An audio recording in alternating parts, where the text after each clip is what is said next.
हाँ भाई बच्चों, कैसे हैं आप लोग? बढ़िया। पढ़ाई वढ़ाई बढ़िया चल रही है? और कुछ तो काम ही नहीं बचा अब। पार्शियल लॉकडाउन है, कहीं फुल्ली लॉकडाउन है, कहीं सेल्फ कंट्रोल लॉकडाउन है। तो इस लॉकडाउन के चलते कोई काम ही नहीं रह गया, केवल पढ़ाई ही हमारा विकल्प है बस। चाहे टाइम पास के लिए समझ लें, चाहे कैरियर बनाने के लिए समझ लें, चाहे इस सांस कान पकड़ें, हाँ इस हाथ से कान पकड़ें, चाहे वो घुमा के कान पकड़ें, लेकिन कुल मिला के पढ़ाई करना ही अब एक विकल्प शेष रह गया है हमारे लिए। तो पढ़ते रहिए, ठीक है। और आज हम अपना एक नया चैप्टर शुरू करने जा रहे हैं और चैप्टर का नाम है EMW, इलेक्ट्रोमैग्नेटिक वेव। ठीक। तो अब हम पढ़ने जा रहे हैं, हम स्टार्ट करने जा रहे हैं इलेक्ट्रोमैग्नेटिक वेव।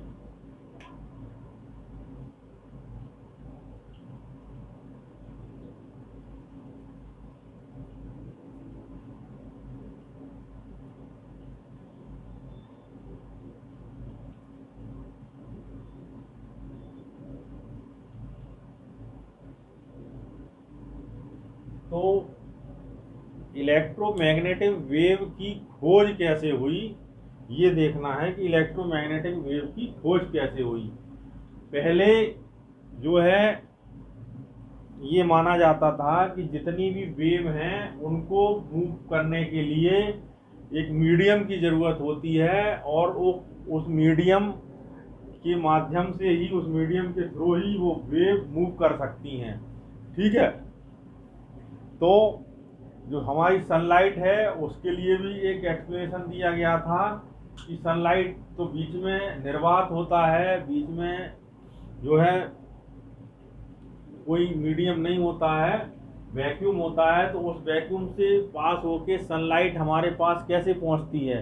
अगर सनलाइट एक मटेरियल वेव है, ठीक है, ये माना जाता था पहले कि जो कुछ है सब मटेरियल वेव ही हैं, मतलब वो मटेरियल के जो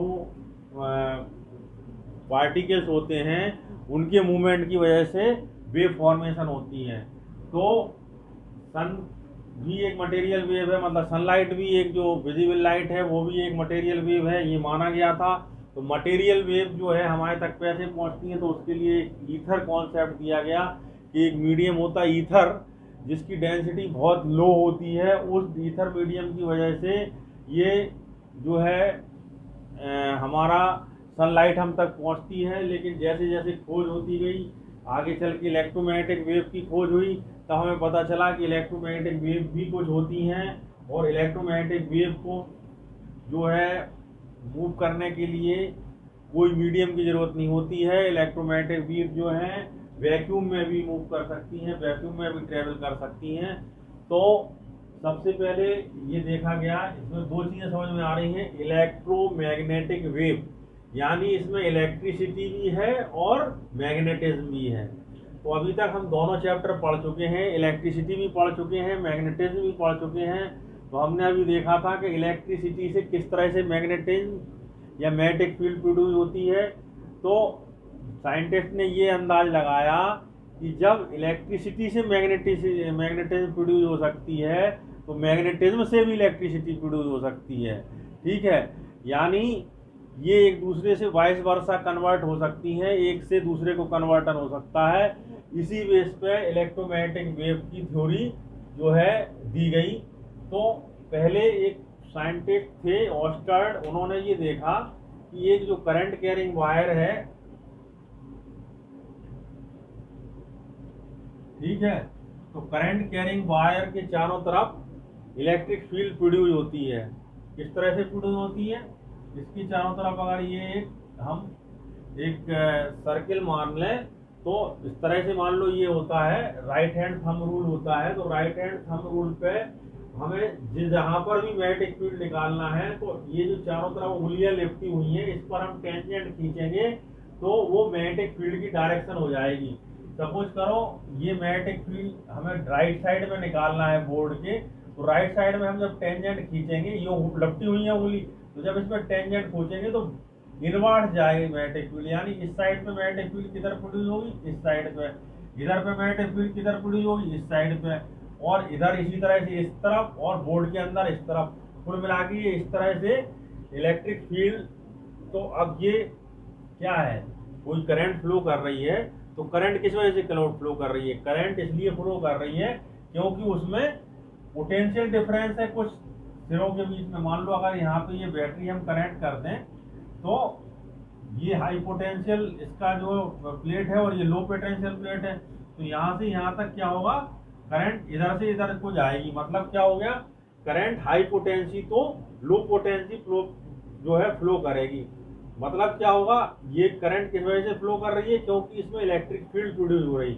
अगर दोनों के बीच में पोटेंशियल डिफरेंस प्रोड्यूस हो रहा तो पोटेंशियल डिफरेंस की वजह से electric field produce. Electric field की फॉर्मूला क्या है, delta we upon delta x.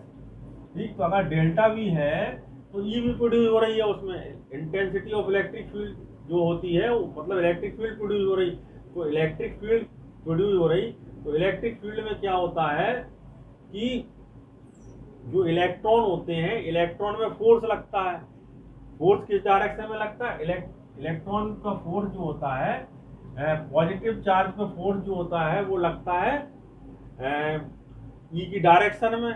यानी मान लो ई इस डायरेक्शन में है, तो अगर पॉजिटिव चार्ज है तो पॉजिटिव चार्ज पे फोर्स लगेगा इस डायरेक्शन में, ठीक है। और अगर ये इलेक्ट्रॉन है तो इसमें फोर्स लगेगा इस डायरेक्शन में, ठीक है। ये इलेक्ट्रिक फोर्स को ई से शो कर रहे हैं, तो इसमें इस डायरेक्शन में लगेगा। तो मतलब क्या हुआ कि इसमें जो करंट फ्लो हो रही है, तो करंट फ्लो हो रही मतलब इलेक्ट्रॉन्स, अगर उसके बीच में अगर हमने दोनों के बीच में कुछ पोटेंशियल डिफरेंस प्रोड्यूस नहीं किया तो इलेक्ट्रॉन का इसमें मूवमेंट पहले भी हो रहा था, लेकिन इलेक्ट्रॉन का नेट मूवमेंट किसी भी डायरेक्शन में जीरो था, ठीक है। जो फ्री इलेक्ट्रॉन्स थे, हमने अभी पढ़ा था इलेक्ट्रिसिटी कंडक्शन में कि जो सॉलिड्स होते हैं उसमें इलेक्ट्रिसिटी का फ्लो होता है इलेक्ट्रॉन के मूवमेंट की वजह से। लेकिन in the absence of electric field क्या होता कि उनका जो मूवमेंट होता वो रैंडम होता, किसी भी डायरेक्शन में इलेक्ट्रॉन्स का नेट मूवमेंट जीरो रहता है, इधर उधर मूव करते रहते, तो उस वजह से उसमें इलेक्ट्रिसिटी फ्लो नहीं होती।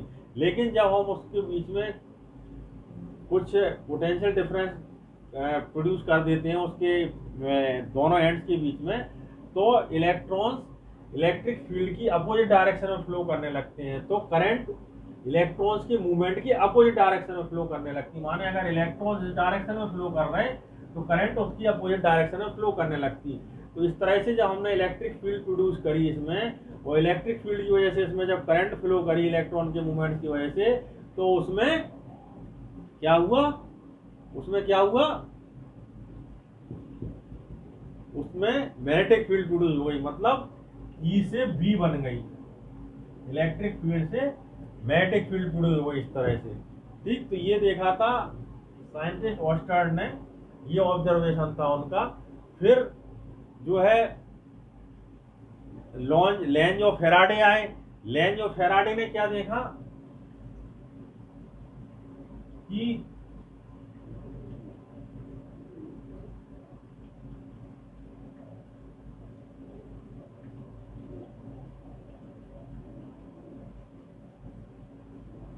ये अगर कोई चुंबक है, कोई अगर मैग्नेट है, और अगर इस मैग्नेट को किसी रिंग के पास में लाते हैं या उससे दूर ले जाते हैं, यानी रिंग और मूवमेंट के बीच में अगर रिलेटिव मूवमेंट कराते हैं, तो इसमें इंड्यूस्ड करंट प्रोड्यूस होती है। तो इसके अंदर इंड्यूस्ड करंट प्रोड्यूस होती, ठीक। मतलब अगर हम इसको इसके पास लाएंगे तो अकॉर्डिंग टू लेंज लॉ, ये इसमें जो फ्लक्स हो रहा है, ये फ्लक्स जैसे जैसे हम इसके पास लाएंगे तो इससे गुजरने वाली जो फील्ड लाइंस हैं वो बढ़ने लगेंगी, ठीक है। तो जब ये फील्ड लाइन बढ़ने लगेगी तो इससे कंसर्न फ्लक्स बढ़ने लगेगा। तो कंसर्न फ्लक्स बढ़ने लगेगा तो E इक्वल टू होता माइनस d∅/dt, ठीक। तो इसमें इंड्यूस्ड ईएमएफ प्रोड्यूस हो जाएगा। ये क्या हो जाएगा, इंड्यूस्ड ईएमएफ प्रोड्यूस हो जाएगा।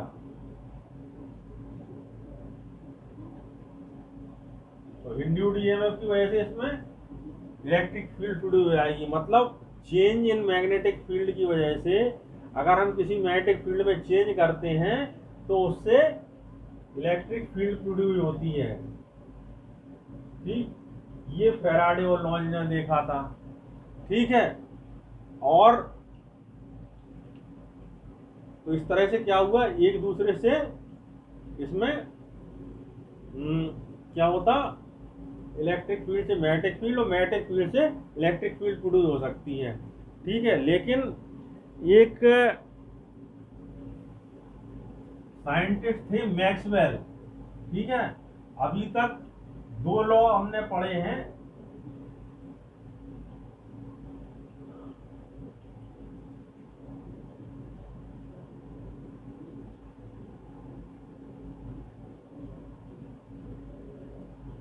किरचॉफ लॉ पढ़ा है हमने,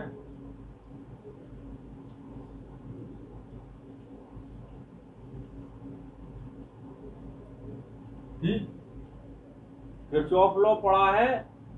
और एक होता ampere circuit law, circuital law.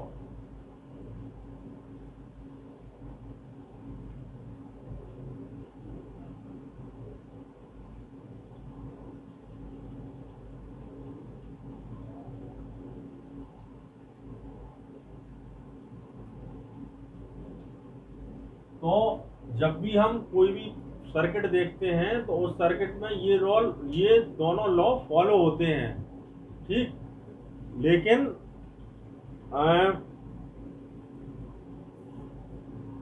एक सर्किट इन्होंने देखा था मैक्सवेल ने, एक उन्होंने पैरेलल प्लेट कैपेसिटर ले लिया था,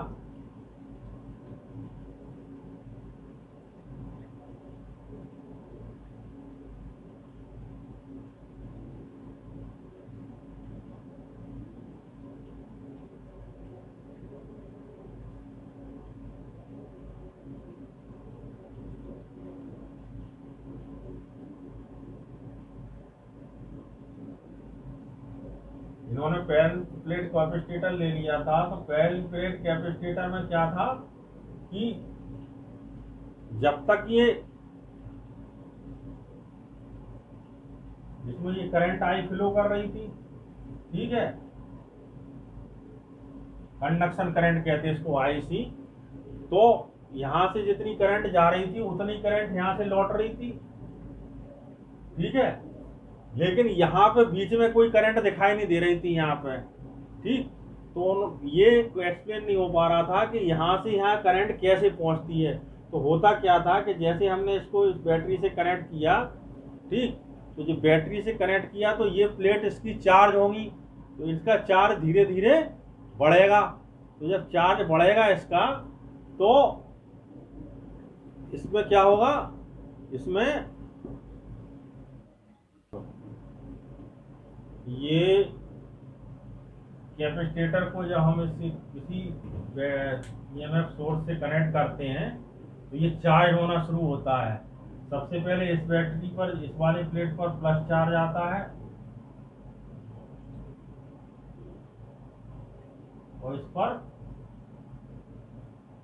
माइनस चार्ज आता है, ठीक।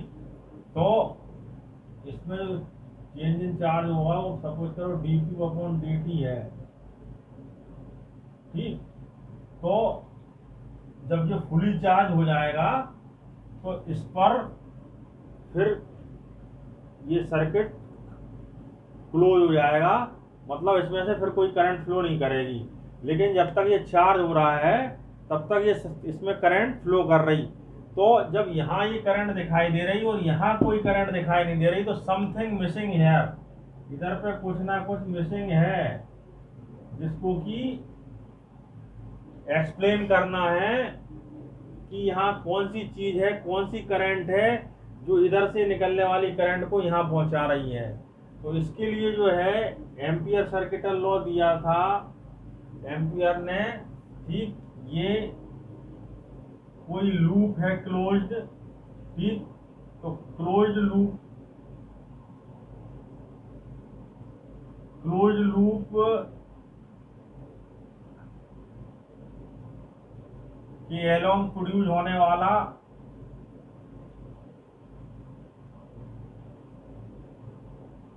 जो बी है उसका लाइन इंटीग्रल,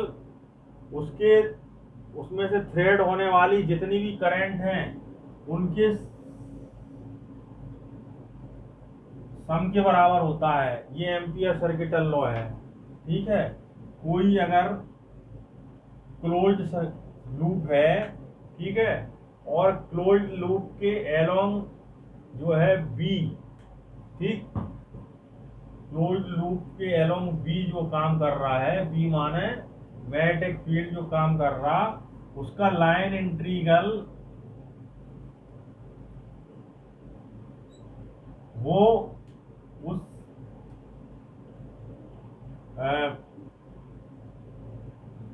के थ्रूड होने वाली, उसके थ्रू पास होने वाली, उसको भेद के निकलने वाली, उसको भेद के निकलने वाली करंट के सम के म्यू 0 टाइम्स होता है। क्या होता? म्यू 0 टाइम्स होता, म्यू नॉट टाइम्स होता, ठीक है। Line integral of B along the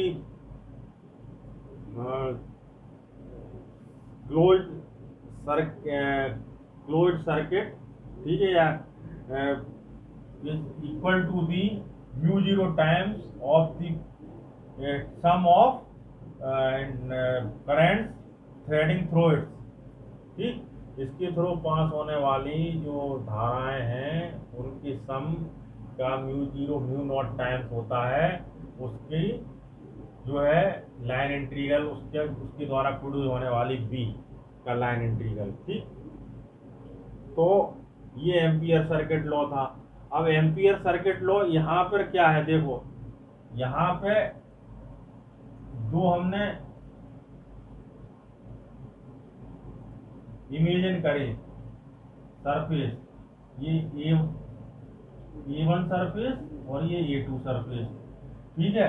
तो यहाँ A1 सरफेस पे तो ये वाला लॉ लागू होता है, ठीक है, कि इसके थ्रू पास होने वाली करंट, ठीक, ये वाली करंट फ्लो कर रही, तो इसके द्वारा पास होने वाली करंट, इसके द्वारा पास होने, इसमें प्रोड्यूस होने वाला जो B है, इसके द्वारा प्रोड्यूस होने वाला B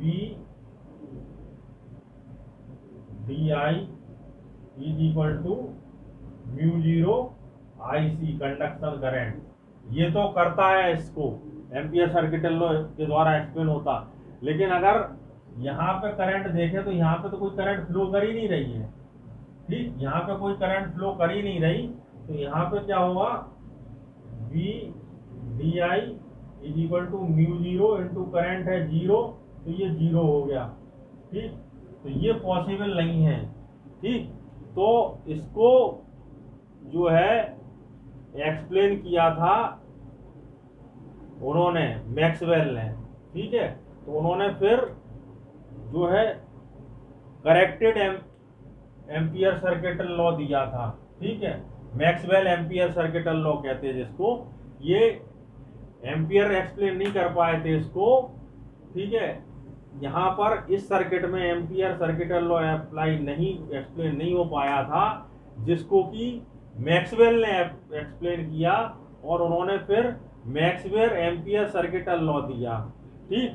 तो उन्होंने जो कहा कि यहाँ पर जो एक करंट मिसिंग है उसको डिस्प्लेसमेंट करंट कहते हैं, और ये जो यहाँ पर जो इसका वो होता है डिस्प्लेसमेंट करंट, इसका जो इसका लाइन इंटीग्रल होता है इधर के लिए A2 सरफेस के लिए, ये था फॉर A1,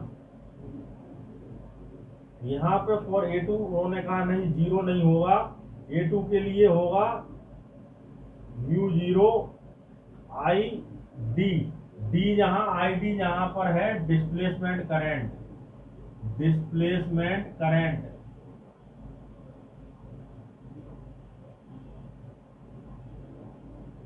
ठीक। तो टोटल जो वो हो जाएगा V DI is equal to mu naught, और टोटल लाइन इंटीग्रल जिससे कौन गुजरेंगी, फिर दोनों इधर से दोनों गुजरेंगी, तो IC प्लस ID हो जाएगा। ये जो लॉ है ये कहलाता है, ये वाला जो लॉ कहलाता मैक्सवेल एम्पियर सर्किटल लॉ कहलाता, मतलब mu naught times IC plus ID। तो ये दिया था किसने, मैक्सवेल ने, जो कि एम्पियर सर्किटल लॉ के द्वारा ये एक्सप्लेन नहीं हो पा रहा था। ठीक, एम्पियर सर्किटल लॉ क्या कहलाता था कि एक कोई सर्किट है, ठीक है, एक कोई सर्कुलर कंडक्टर है, और सर्कुलर कंडक्टर के एलोंग हमें करंट इसके एलोंग हमें वो निकालना थी क्या, मैग्नेटिक फील्ड। तो इसके एलोंग जो मैग्नेटिक फील्ड होती है वो इससे थ्रेड करने वाली, इसकी सरफेस से थ्रेड करने वाली जितनी भी करंट है उसके सम के म्यू नॉट टाइम्स होती है। ये किसने दिया था, एम्पियर सर्किटल लॉ था। ठीक, वो इस सर्किट में एक्सप्लेन नहीं हो पा रहा था, तो उन्होंने मैक्सवेल ने एक्सप्लेन किया। किसके through, Maxwell ampere circuital law के थ्रू। ठीक, उन्होंने कहा कि नहीं, यहाँ भी एक करंट होती है जिसे डिस्प्लेसमेंट करंट कहते हैं। ठीक, अब हम देखते हैं डिस्प्लेसमेंट करंट। ठीक, तो डिस्प्लेसमेंट करंट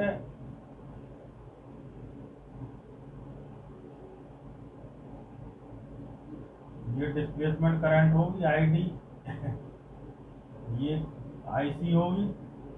ठीक, तो डिस्प्लेसमेंट करंट के लिए कैपेसिटर के बीच में ई की वैल्यू कितनी होती है, सिग्मा एप्सिलॉन नॉट।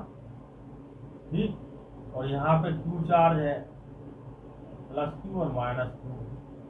तो इसकी जगह क्या लिखेंगे अपन, सिग्मा की जगह चार्ज डेंसिटी है क्यू अपॉन ए, तो यहाँ पे आ जाएगा q upon A epsilon naught, E की वैल्यू। ठीक,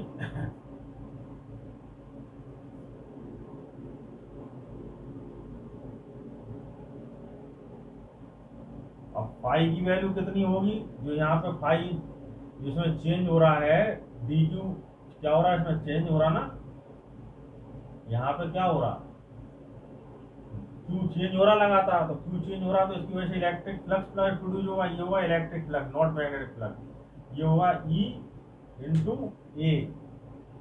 ठीक, तो ई की वैल्यू है q upon A epsilon naught into A, तो फाई की वैल्यू हो जाएगी, ए से ए कट जाएगा, क्यू अपॉन एप्सिलॉन नॉट, ये फाई ही आ जाएगा। ठीक, तो अब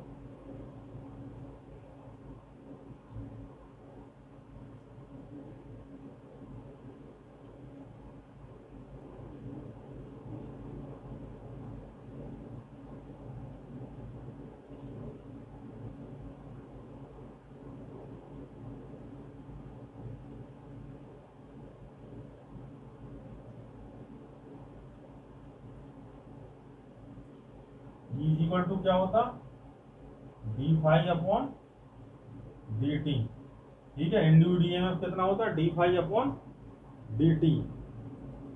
ठीक, तो इसकी जगह हम क्या रखेंगे, इसका दोनों साइड में क्या रख देंगे, कर देंगे इसका इंटीग्रेशन कर देंगे। ठीक, तो ये हो जाएगा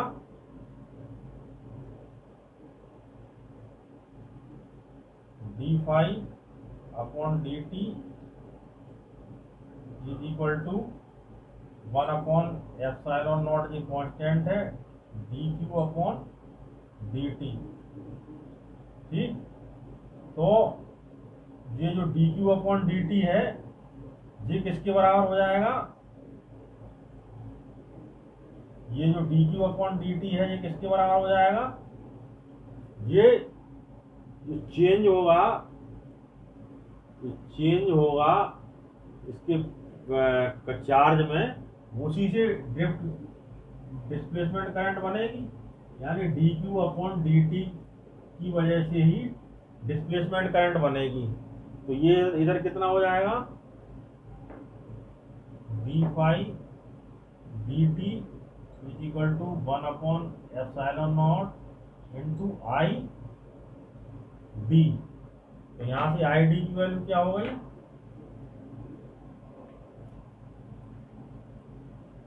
epsilon naught d phi upon d t. ये हो जाती है डिस्प्लेसमेंट करंट। अब हम देखते हैं इलेक्ट्रोमैग्नेटिक वेव्स। इलेक्ट्रोमैग्नेटिक वेव्स जो हैं, दो वेव्स होती हैं इसमें। एक वेव होती है इलेक्ट्रिक वेव्स और दूसरी वेव होती है मैग्नेटिक वेव्स। तो जो मैग्नेटिक वेव होती है और जो इलेक्ट्रिक वेव होती है, उसके जो वाइब्रेशंस होते हैं वो एक दूसरे के परपेंडिकुलर होते हैं, ठीक है। और इन वाइब्रेशंस के परपेंडिकुलर ये वेव मूव करती है। मतलब अगर एक्स एक्सिस पर सपोज करिए, अगर एक्स एक्सिस पर प्रोड्यूस हो रही है, एक्स एक्सिस के अलोंग प्रोड्यूस हो रही है इलेक्ट्रिकल वेव और वाई एक्सिस के अलोंग प्रोड्यूस हो रही है मैग्नेटिक वेव, तो जो इलेक्ट्रोमैग्नेटिक वेव का प्रोपोगेशन होगा वो जेड डायरेक्शन में होगा, ठीक। ये मतलब है। हम इसको देखो एक्सप्लेन करते हैं।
देखिए, ये सपोज करिए ये वाली वेव है, ये वाली वेव है, ये इलेक्ट्रिकल वेव है।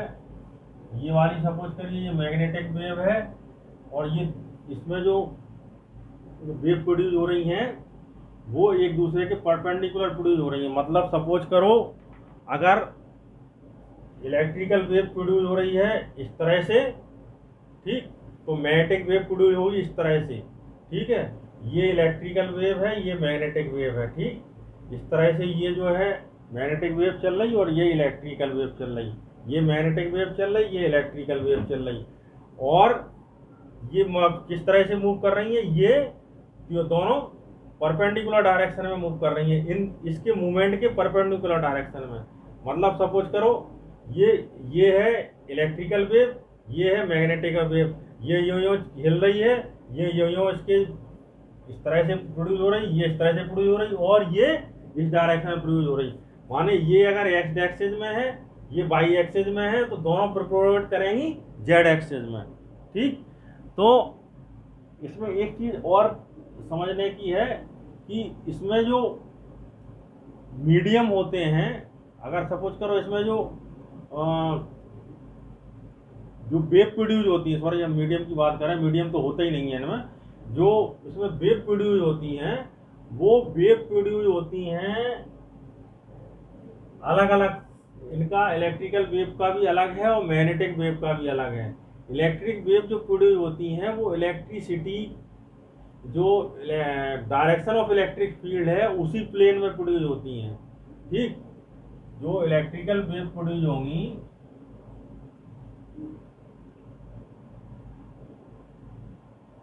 ठीक, सपोज करो अगर ये एक्स एक्सिस है, ये वाई एक्सिस है और ये सपोज करो जेड एक्सिस है, ठीक। तो अगर मैग्नेटिक फील्ड की डायरेक्शन ये है, ठीक, अगर मैग्नेटिक फील्ड की डायरेक्शन ये है तो मैग्नेटिक फील्ड किस डायरेक्शन में प्रोड्यूस होगी, तो मैग्नेटिक फील्ड की जो मैग्नेटिक वेव होगी वो प्रोड्यूस होगी इस डायरेक्शन में, क्योंकि इस तरह से ही हो,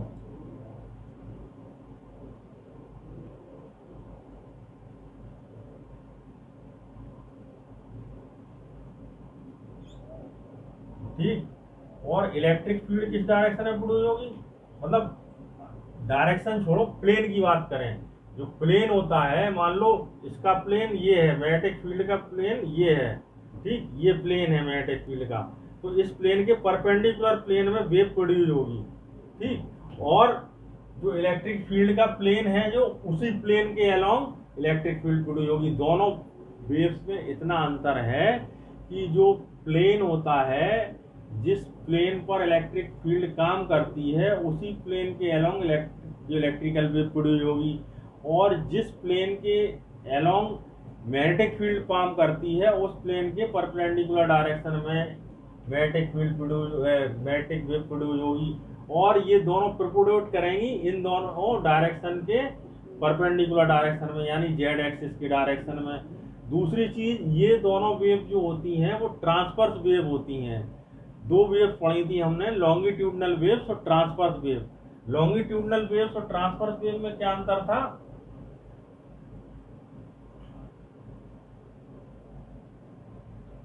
जैसे ये रस्सी बंधी है यहाँ पे, किसी ये वॉल है, ये वॉल से ये रस्सी बंधी है, और ये रस्सी हम इसको खींच के और इसको ऊपर नीचे इस तरह से कर देते हैं, इस तरह से यूं यूं यूं यूं कर देते हैं। तो ये रस्सी किधर मूव करेगी? ये रस्सी मूव करेगी ऐसे। और वेव कैसी मूव करेगी? वेव मूव करेगी ऐसे, ऐसे वेव मूव करेगी ऐसे। तो ये वाली वेव कहलाएगी ट्रांसवर्स वेव। वेव मूव करेगी इस ऐसे।